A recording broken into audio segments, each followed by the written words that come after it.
Do you enjoy House of the Dragon videos? Do you enjoy my Mandalorian breakdown videos? Do you just enjoy my content in general? Well, if so, do me a massive favor and make sure you slap a like on this video, as a like goal is going to be 420. Get it? Also, make sure you're subscribed, and this is the most important part. Make sure you have your notifications turned on, so that way you'll get an alert every single time I drop a House of the Dragon video throughout this long night. Also, I'd really appreciate it if you did subscribe, because I'm super close to hitting 100,000 subs here on YouTube.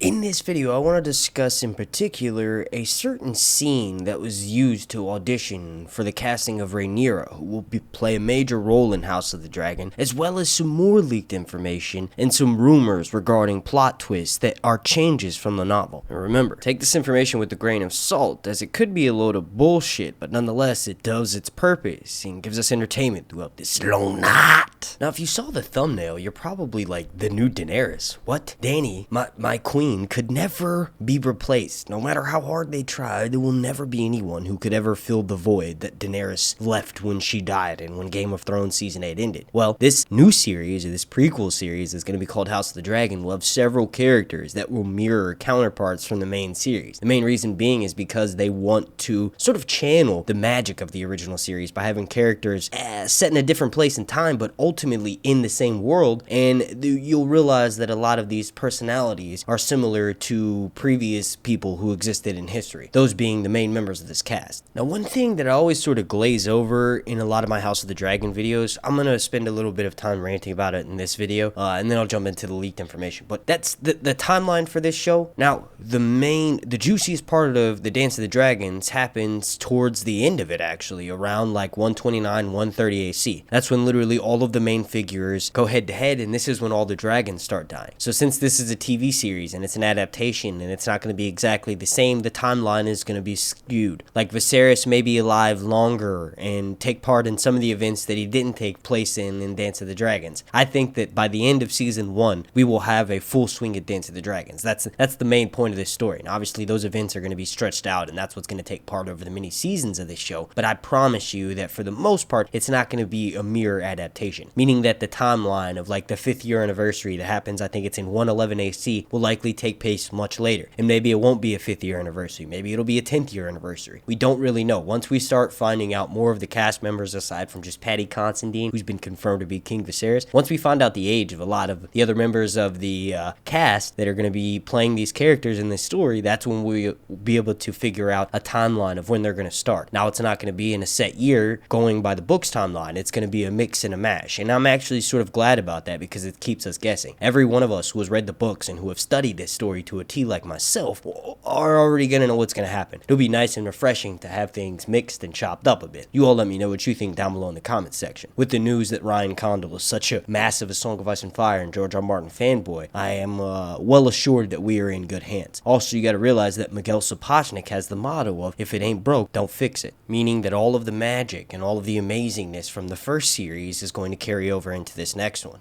One of the biggest things we have to look forward about that is a lot of the ruined sites in Game of Thrones that were shown, like the Dragon Pit in the last couple seasons, is going to be fully reconstructed. Because the events of the Dance of Dragons is actually what led to it being in ruins when we see it at the end of Game of Thrones. But one of the things Condal's been mentioning in his recent interviews is that he's a massive fan of props, and he actually collects them for a living. He has a podcast based on collecting these props and talking about the processes that film and the television industry goes through to make certain props look realistic and why certain ones are more valuable than others. To me, all I hear is awesome Targaryen armor. He actually mentions ancestral Targaryen swords in particular. And we should know that one of the ways that the Targaryens used to train their dragons, you got to remember that Daenerys is the last Targaryen, and she's the only one that's had dragons in hundreds of years when the story starts, but she doesn't really know how her ancestors trained their dragons. One of the things I look forward to most in the series is watching Targaryens and how they train dragons. It's a bit more cruel than how they show it on the main series, where Daenerys just sort of lets her dragons do whatever they want, and she hopes they do what she needs them to. While Targaryens of old, Daenerys' ancestors actually used whips and saddles to control and tame their dragons. I hope this new series explores that further. Now, like I briefly mentioned earlier in this video, the writers will have to take liberties with the plot to mix it up and keep it fresh and new for people like myself who have studied this story and know every single twist and turn to Dance of the Dragon. Now, one of those rumors of a twist from the main story that I've been sent through the DMs over on Twitter, speaking of which, make sure you go follow me at Sir_Hunts, but my source, who claimed to have obtained a copy of writer's notes from the actual set of House of the Dragon, states that one of the twists they'll be making from the main storyline is that of Mushroom, the court fool of House Targaryen during this time, at least in the beginning, when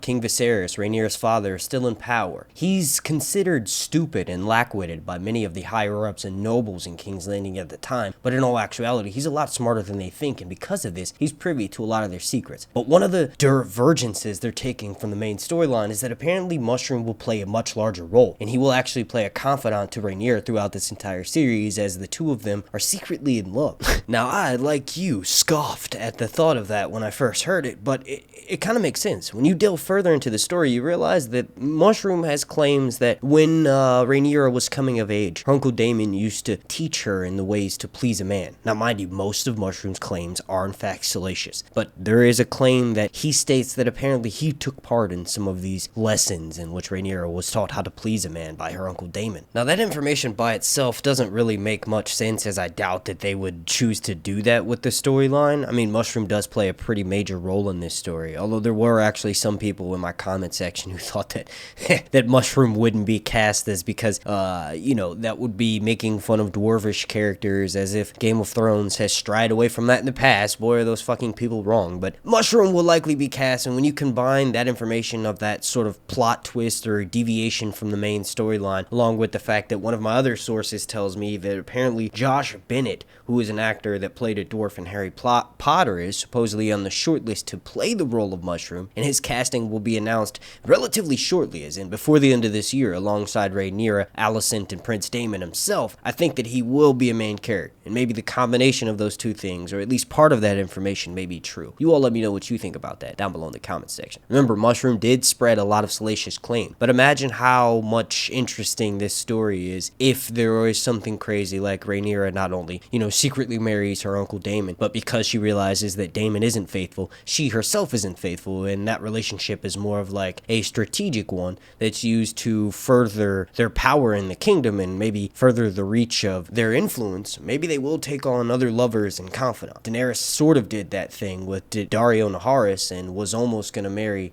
Hizdahr Zolorak for political purposes. Wouldn't it be interesting if Daemon's true love is secretly Nettles, which we'll find out in this story, and then Rhaenyra is his Mushroom, someone who she grew up with her entire life, as when she grew up as sort of like the hand of the king to her father, taking place in all of his meetings. Mushroom was there as well, and when Rhaenyra is backstabbed and betrayed, Mushroom is with her on Dragonstone when she finds out about this, and she has her own coronation, where she is crowned by her uncle Daemon, who uses her father's crown. This sort of lets you know that Princess Rhaenyra is the rightful queen, and people like Stannis Baratheon, who claims in the book series that Rhaenyra was a usurper and that she was trying to steal her brother's crown, and that's why she was given a traitor's death. People like that just don't know the true story. And if they were to deviate from the plot like this, well, that would sort of get rid of those naysayers of people saying that, you know, the treatment of Game of Thrones and dwarvish characters is unfair. They could have a love story between a dwarvish character and one of the main characters on the storyline, who's supposed to be the realm's delight and the most beautiful in all of the Seven Kingdoms. I don't know, maybe I've gone too far down the rabbit hole on this one. Now, relating back to another thing that I briefly sort of glazed over at the beginning of this video, there are going to be several characters that will mirror their main series counterparts, and the main reason being is because this story and the main story was written by the same author, and one of the ways that he tells such a great history and a great world that is so well developed is by repeating the same thing that happens in real life history. Throughout history, we have several characters who mirror previous characters throughout history that made sort of like the same mistakes. And obviously past tense and the ability to look back into the past as 2020. So one of the ways George R. R. Martin makes his story seem so real is by repeating these same character flaws throughout history and having many different characters exhibit them. Now, one of those things, or one of these character counterparts that we'll notice quickly, is that Queen Alicent, who plays King Viserys' wife, the actor Paddy Considine, who was confirmed a few weeks ago to be cast in the role of King Viserys, his wife, Queen Alicent, will mostly mirror Cersei Lannister. The relationship that she has with her father, Otto Hightower, is very similar to Cersei Lannister and Tywin Lannister, except in this series, I believe Otto will be a little bit less controlling over his daughter, as King Viserys is literally nothing like King Robert, aside from the fact that they're portly and one of them likes to, or they both like to party and drink a lot, but the morals of these two men are sort of not the same, as I think Alicent more willingly went into a relationship with Viserys. But another character that will mirror, or at least share similar character traits, is Prince Daemon, and he sort of balls in a lot of the male characters from the main series into one. We've got a bit of Euron in the sense that he goes off and does his own thing, and his brother King Viserys, even though he rules 7 kingdoms, Prince Daemon becomes king of the Stepstones and ends up doing certain things that fuck over his brother, much like what Euron does to Balon and Victarion, although he doesn't rape him like he does Dampere. But Euron manipulates Victarion into going and trying to go and capture Daenerys, and he gives him this dragonbinder horn to capture one of her dragons to bring back, even though Victarion knows that whoever blows that horn will turn into stone, but it'll ultimately further his goal in trying to become the king of the entire fucking planet. It's similar to how Daemon goes off and marries Princess Rhaenyra, although the consequences aren't as dire. The main reason why Daemon does this is because Laenor and Laenor are killed both the same year. So this is prearranged marriages. A husband of Princess Rhaenyra and a wife of Prince Daemon mysteriously die in the same year, and when Prince Daemon marries his niece Rhaenyra, that puts Prince King Viserys in an awkward position because they do so without his knowledge, and that makes technically Prince Daemon next in line for the Iron Throne, which is something that King Viserys didn't want to do because of how much of a wild card his brother Prince Daemon is. Now, just some more characters before I get into the last bit of leaked information in this video. We also have Aegon II, who is Rhaenyra's brother. This is King Viserys and Queen Alicent's firstborn son. He ends up becoming the king for a time, but is ultimately taken out of the picture in a horrific way. He sort of becomes like Ramsay, and then ultimately becomes like Joffrey. You know that Joffrey has that scene where he's given 2 prostitutes, and instead of fucking them, he decides to have one beat the other one to death and then sort of watch, and he kind of gets off on it. This happens with Aegon II. Specifically in the story, he gets into a crazy dragon battle and is maimed and is unable to perform sexually. So there's moments in the Dance of the Dragons where he has whores perform and do shit to each other in front of him, and he gets off on it. So Aegon II becomes like Ramsay and eventually becomes like Joffrey. And just to go more in depth,